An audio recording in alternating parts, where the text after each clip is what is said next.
एक कर घृत का दिया लगाकर शरीर में जो रोग है उसका स्मरण कर कर शंकर जी से विनय कर कर, हे भोलेनाथ, आपने शुक्र देवता को संजीवनी मंत्र दिया है, तो क्या आप मेरे को वो मंत्र प्रदान नहीं करोगे? मेरे रोग, मेरी बीमारी, मेरे दुख को आप नहीं हरोगे?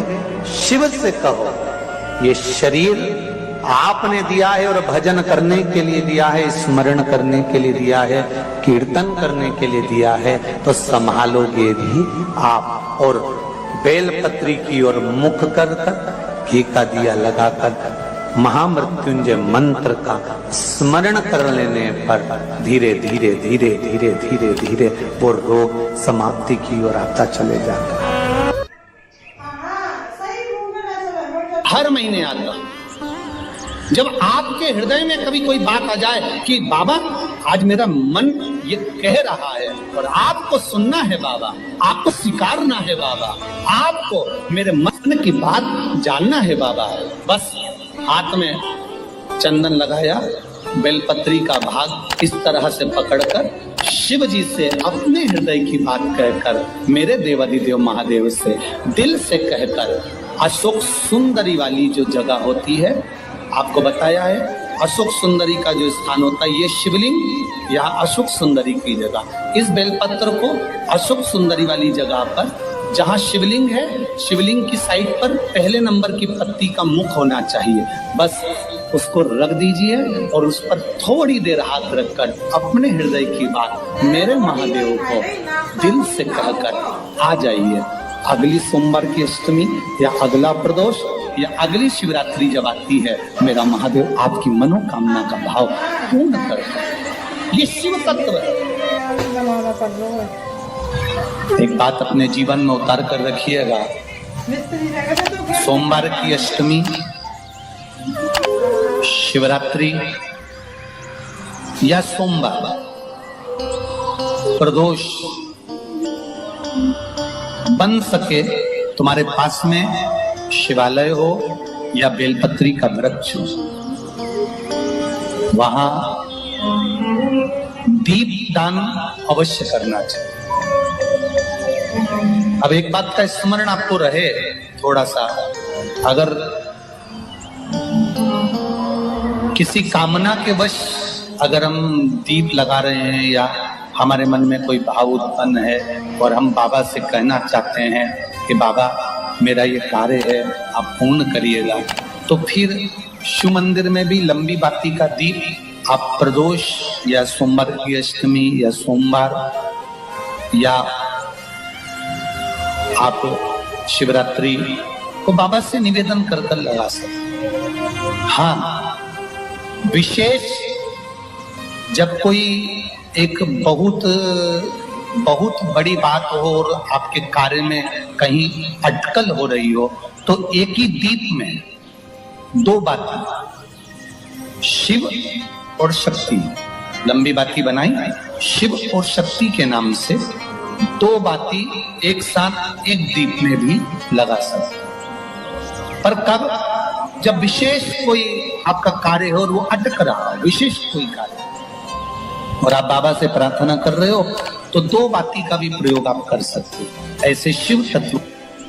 शंकर भगवान को धतूरा कब चढ़ाना चाहिए उसका विशेष ध्यान रखें। जैसे शिवरात्रि है, प्रदोष है, या सोमवार है, या कोई विशेष आपका उत्सव है, तो आप शिव जी को धतूरा चढ़ा सकते। या विशेष कोई बीमारी ऐसी लग गई है या विशेष कोई तकलीफ ऐसी हो गई है, अगर कोई बीमारी ऐसी हो गई कि वो समाप्त नहीं हो रही, बड़ी बड़ी तकलीफ, मतलब एक बार दवाई अगर चालू हो गई तो दवाई बंद ही नहीं हो रही है, तो उसके लिए आपको 3 जगह पर जल चढ़ाना प्रारंभ कर दो। मात्र एक हफ्ते से ज्यादा चढ़ाना भी नहीं पड़ेगा। जैसे एक हफ्ते आप टेबलेट लेते हो, गोली लेते हो, एक हफ्ते चढ़ाना प्रारंभ कर दो। सबसे पहले बेलपत्री के पेड़ के नीचे क्या करना है, जल का पात्र लेना है, उसमें 2 दाने चावल के डालिए, 2 दाने अक्षत के डालिए। पहले बेलपत्री के पेड़ के नीचे जाओ, वहां जल चढ़ाओ, फिर जाइए पीपल के वृक्ष के नीचे, वहां जल चढ़ाइए। आखिरी में या तो शमी के नीचे या फिर आंवले के नीचे, इन दोनों में से कोई एक वृक्ष जिसके नीचे। पर एक हफ्ते अगर आपने आंवले में चढ़ाया है तो आंवले में ही चढ़ाना, शमी में चढ़ाया है तो शमी में चढ़ाना है। ये बदल के मत चढ़ाना कि आज मैं शमी में चढ़ा देती हूँ कल आंवले में चढ़ा दूंगी, ऐसा नहीं। और ध्यान रखिए एक बात का, कई माताएं क्या करती हैं, पशुपति व्रत करती हैं, तो अभी मैं ये वाले मंदिर में कर लेती हूँ, अगला मैं उस मंदिर में कर लूंगी, अगला मायके में जाके कर लूंगी। ये गलत है।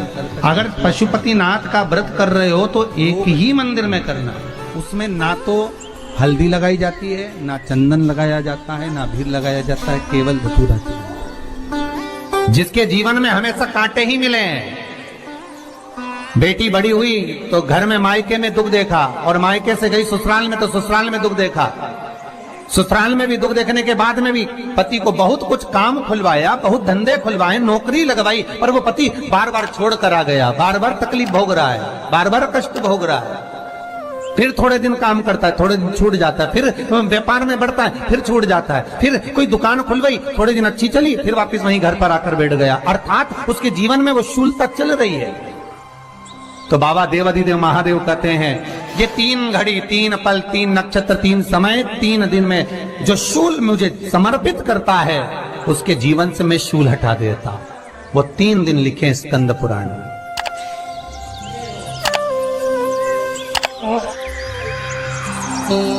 महाराज, बैसाख महीने में जो प्रदोष आती है, बैसाख के महीने में बहुत ध्यान से सुनना भाई, जो अपनी जिंदगी से बहुत तंग आ गए हो, परेशान हो गए हो, कष्टमय जीवन जी रहे हो, बहुत दुखी हो गए हो, उनके लिए ये स्कंद पुराण का चरित्र फिर मिले ना मिले, आप प्रेम से सुन लो भाव से। पहला, बैसाख महीने की प्रदोष, चाहे वो शनिचरी प्रदोष हो, चाहे रविवार की हो, सोमवार की हो, मंगल की हो, बुधवार की हो, गुरुवार की हो, शुक्रवार की हो, शनिवार की हो, कोई भी वार की हो, पर बैसाख महीने की प्रदोष, प्रदोष काल में शाम का समय सूर्य डूब रहा हो, बस डूबा ही हो, और उस समय पर सूर्य के डूबन के तुरंत बाद बाबा को धतूरे के साथ में बेलपत्री ना चढ़ाते हुए बेलपत्री के वृक्ष के 7 कांटे बाबा के शिवलिंग पर समर्पित करे जाते हैं। महाराज, अपनी जिंदगी में अड़चनों को हटाने के लिए, फिर आप जिस व्यापार में उतरे, जिस व्यवसाय में उतरे, जिस नौकरी में उतरे, आप दिल से करें, आपको तरक्की मिलेगी। आप हार नहीं सकते, नीचे नहीं आ सकते, उन्नति पर ही चढ़ेंगे। एक वैशाख मास की प्रदोष, दूसरा शिवरात्रि के दिन मध्याह्न का समय। महाराज, जो बड़ी शिवरात्रि होती है माघ की, बड़ी शिवरात्रि के अंतर्गत मध्याह्न का समय, दोपहर के ठीक 12 बजे, चाहे फिर वो कोई भी दिन हो, महाराज शिवरात्रि जिस दिन पड़ रही हो,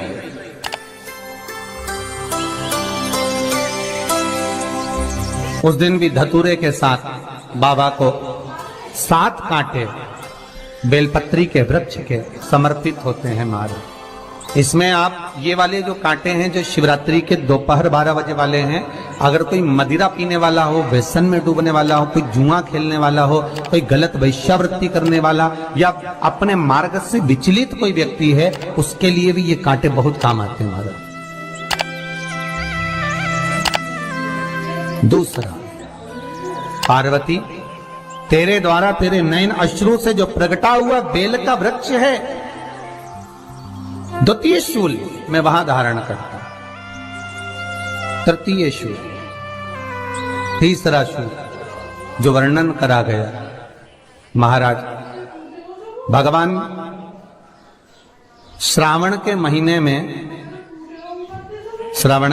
में